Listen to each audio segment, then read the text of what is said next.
Hello, everybody, and welcome to Scholars in the Spotlight, the show where you get to hear first-hand insights, tips, and tricks from students that won this year's WWDC Scholarship. Joining us today, we have a 16 years old high school student from Philadelphia with two apps on the App Store, developer of Dungeons of Epsilon, winner of the 2020 Swift Student Challenge. Please welcome Zachary Lineman. Zachary, good morning and welcome, and thank you for being here with me. Yeah, I love being here. Thank you for having me.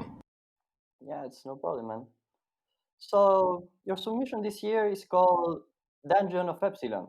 Why don't you give us Yes. an introduction to how the project works and what it is about? So, the Dungeon of Epsilon, it's a text-based infinite RPG game. It works by throwing the player into one of the playgrounds and allowing them to input different codes, such as like move up, down, left, right, check their inventory, and other things. Just one of just a basic text adventure game, but the whole spin on it is that it's an infinite game. It'll run forever. There's really no end to it. It's just you play as long as you want, and you'll just upgrade gear as you go on. Yeah, that's awesome. Yeah, I've seen the project. It's very cool to have this like infinite playground. Like you start and you can move in whichever Hmm. direction, and you start fighting the the monsters and getting loot and all of that. Yep. This style of text-based adventure games are not common nowadays. Yeah, I know they're really not. What was your inspiration for making this type of playground? Well, I just wanted a game I like to play because I was just looking for a game I could play in my free time, just like something quick and simple. And I was really inspired because I was just like remembering back to when I first started to learn how to code. And the first thing I did was make like a really, really tiny text adventure game with my dad. And that just like, it kind of inspired me. Like, I want to do that, but I want to make it more advanced now. Use the stuff I've learned. Oh, that's great. Going back to your roots Hmm. of when you started coding. Yeah. When was this? What language were you using? That was like maybe 10, 12 years ago. And it was like Visual Basic on like an old computer. Just really simple stuff. Oh, that's so cool. Yeah. Yeah, Visual Basic was really great for starting to code. Yeah, it was good. It was nice and simple. That's awesome. And you say you were doing it with your dad? Is your dad Yeah. working with code or in the industry? Yeah, he works in the industry, yeah. That's great having the family inspiration to continue with code. Hmm. Something not very common. That's great. And what were some of the challenges you faced during development of this project? Well, the biggest challenges that I really faced throughout it was trying to make a game that could go forever. Because I had to make sure that I had it in enough of a modular state that different things can happen at any time in the app. So it's not very hard coded. Everything is split up into functions. So every little thing you do can be done anywhere in the app. So like say you're taking damage, you don't have to take damage in this one thing doesn't have to damage you. Anything can damage you. So the hardest problem was really just making the flow of the code work and having it run infinitely without crashing or having like just everything overflow or too many things mess up. Oh yeah, I mean the kind of nature of this infinite based adventure game makes it so that you have to make this modularity, like you mentioned, and they Hmm. have to be strong code, like it doesn't have to break, and you have to account for all the different interactions that it may have, right? Yep. Yeah, and that's so cool because like modularization is something like very useful not only for games but for any kind of like development that you do in the future. So it's very cool to see this kind of practice. Yeah, it definitely is a really useful skill, something I'm learning to use a lot more of. Yeah, it's great. It gives you a lot of flexibility to change things in the future, and it's like one of the good habits of good programs. Hmm. Yeah, yeah, that's really cool. Thank you. So if we talk about WWDC this year, like it was completely online, Yeah, it was. so there's not a lot to talk about the actual experience during the conference. Hmm. But I want to know, what did you think of like the whole experience of coming up with the idea, coding, and submitting your submission? I liked the experience a lot. I liked the way that they announced the challenge pretty early. They gave us a lot of time to work, and just like my process was, I spent like a few days just thinking of what I wanted to do after I knew I wanted to enter, because I've seen this in the past and I've always been like I should enter that, but I never had the skills, or I never thought I had the skills until now. So I liked how they presented everything this year. It was definitely really nice. Yeah, that's great. And like, what was your previous experience with like Swift development and playgrounds? I'd actually never used playgrounds before this challenge, so that was quite a shock getting into that, because it's quite different than Xcode in my opinion. Yeah, Just the way that the entire app works, that's all mostly in one file, and so that was definitely a difference. But my main pass with Swift is I just work on apps. I just used to work on apps in my free time, so like just making different things, just stretching my arms, and just making whatever I wanted to make.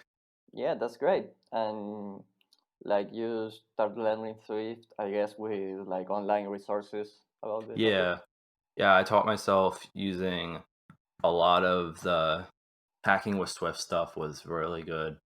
Good resource.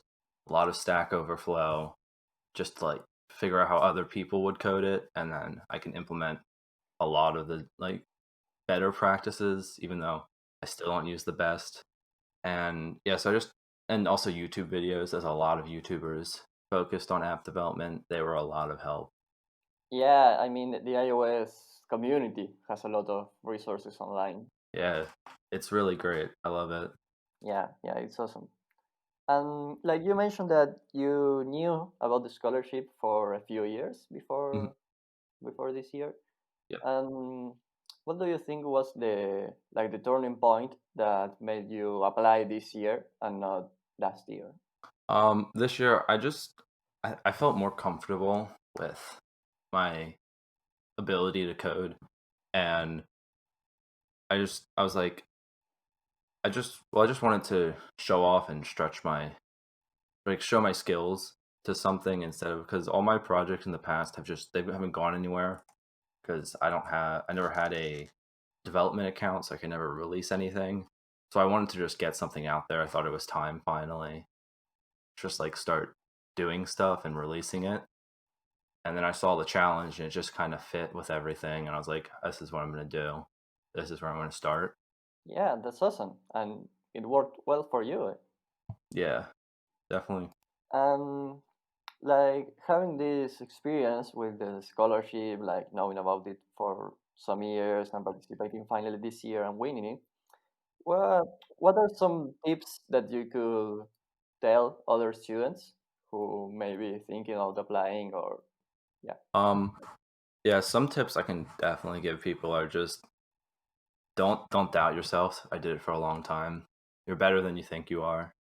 Like you can always you're always going to do good, because you always misunderstand how good you are at something.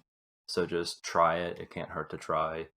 And also, don't be afraid to use open source work as long as you credit it, because that's a thing I struggled with a lot, was just like never wanting to use open source code, because I felt, oh, I'm just like I'm cheating. I'm not making my own stuff. But it's not worth reinventing the wheel every time you need to do something. If someone else has done it and they're releasing it open source, just use it and give them the credit they need. Yeah, that's some great advice. I mean, like participating in the scholarship is like some great experience, like whether you win or not, and I think it's valuable for everyone. Yeah, it's definitely a great experience just to like make a project in a set amount of time, just so you get something done. Even if you don't win, you still have that experience of doing a project and shipping something. Yeah. It's experience that maybe not a lot of people have because like we all have our personal projects, but like actually finishing them and releasing and all of that is something that may never Yeah, come. it's definitely something that not a lot of people do is release their final project. So it's definitely just a good thing to have a deadline on release. Yeah, for sure. Okay, so I want to go back a little bit about your playground. All right. This kind of text-based playgrounds, Mhm. like are they included in the playgrounds app? Like I never seen a project like using this structure, and it seemed like very refined. Yeah, I found it really just trying to figure out what Swift Playgrounds was, and I stumbled upon, I think it was one of Apple's um, default playgrounds was like a quiz game or something. And I just saw the interface and I was like, I want to turn this into my own thing. Like, I want to take a spin on this and I want to make it my own thing. Because I've been messing around with the Xcode playgrounds and I wasn't really doing well with them. They didn't really click in my brain. And I saw this like more simpler interface that was there. And I decided I can turn this into something like something better. Yeah, that's awesome. Yeah, I mean there are a lot of things maybe that the playground apps have to offer us that maybe they aren't used very often, Hmm. right? Yeah, there's definitely some very hidden gems in the playground app. For sure. If you can navigate around the bugs, you can find it. Yeah, I just gotta get around the bugs that are in this app. I had an issue with a few of them. Lost one or two projects doing that. Oh, oh yeah. Tell me about it. Yeah, I was I lost a few because it allows you to like drag out arrays and just add more items. I learned that is very glitchy. Oh, okay. But yeah, Yeah, the player now have some really nasty bugs. yeah, they're doing good on it though. I definitely think they can. It's getting there. It's definitely a good resource for anyone who wants to start learning. Yeah, for sure. And if you take into account like the beginners code and all the resource that the playgrounds that Apple is building, Yeah. they are right. It's Hmm. it's, it's the strength of this app, really. Okay, I want to talk now about other projects that you may have that you are working on. All right. I have I have two other projects that I'm currently working on. Um, one was it's like a passion project for a video game that I worked on with someone else that I met through Reddit. It's just like a map app for the game Scum. It just like a real simple map with like different pins and custom pins and stuff. So I worked on that for a while and I'm still working on it. And then my other project that I've been working on, it's called Jelly Cuts. It's an app that allows you to code Siri shortcuts with like an actual language. So that's my current project right there. Oh, that's really cool. I mean, this map app, you say you were working with someone you met through Reddit. Yeah, That's awesome. Like building a development team. definitely a really good experience. I had a lot of fun doing that. Just like just like good skills. I learned a lot of good skills with communication and stuff. So that was a lot of fun. Yeah, I mean, working in a team is something that I mean, like you do a lot in professional development. Hmm. It's something very difficult to practice when you are an indie dev in high school.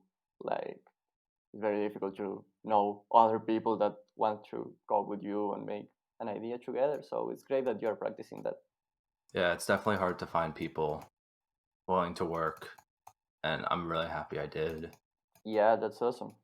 And like the Jellycats app, Hmm. like it's really cool. Like to be able to build the playgrounds with, I guess it's a custom language that you build. Yeah, yeah, it's a custom language for yes, basically just translating the Siri shortcuts into more of a actual code base, I guess. So it's kind of like a library with my own language wrapped around it.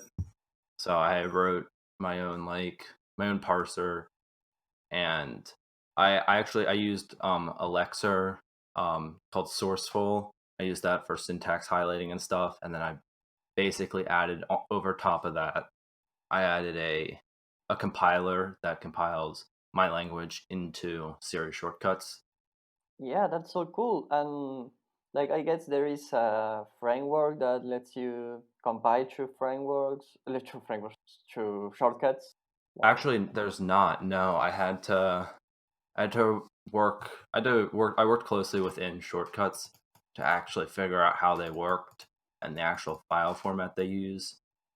So more or less just like reverse engineered how shortcuts worked and then the implemented the different actions one by one, because the way shortcuts work, it's just like a file, and I figured out how the file structure works, and I was able to re-implement and create my own files and then send them over to shortcuts. oh, that's so cool, so hacky, and so Yeah, it was definitely a fun experience just looking through the shortcuts, seeing how the workflow team and now I guess the shortcuts team did everything. They're really genius. yeah, that's great. Doing some reverse engineering on the app, it's, Hmm. it's really cool. Okay, so why don't we finish up talking about your favorite new feature announced at WWDC? My favorite new feature for WWC would definitely have to be just like the all the new Swift UI stuff, because I've been wanting to get into Swift UI recently, and with the new iOS 14 stuff, I think I'm definitely in a better position to start learning now. Because I started tried to learn a few years or a year ago when it first came out, and it was too buggy because I jumped on right away. So it kind of just deterred me, but it seems like it's coming around a lot more now. And the stuff that I want to be in there is finally in there. So I'm looking forward to working with all of that in the coming future. Yeah. I mean, Swift UI is like evolving every year, and it's getting like to a point that what is very refined, and like it's getting very easy to implement and with all the new additions. Yeah, it's definitely becoming a lot more of a replacement for UIKit. I still hope UIKit doesn't disappear anytime soon. I don't think it's going to, but Swift UI is definitely the future. Yeah, for sure. I mean, with the new WidgetKit API that is purely Swift Yeah. UI and all of the presentations, I think that sometime in the future, like Swift UI will be the only framework like that will get updates regularly. I Hmm. mean, Yeah. but Swift sorry, Okay. UIKit won't disappear. Like I think Yeah. it will still be there. Yeah. It's definitely there. It's going to be there for a while longer.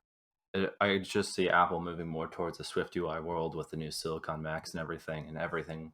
And so what's why Swift UI working on every platform. I definitely want to jump in there and get something out with Swift UI. I just don't know what yet.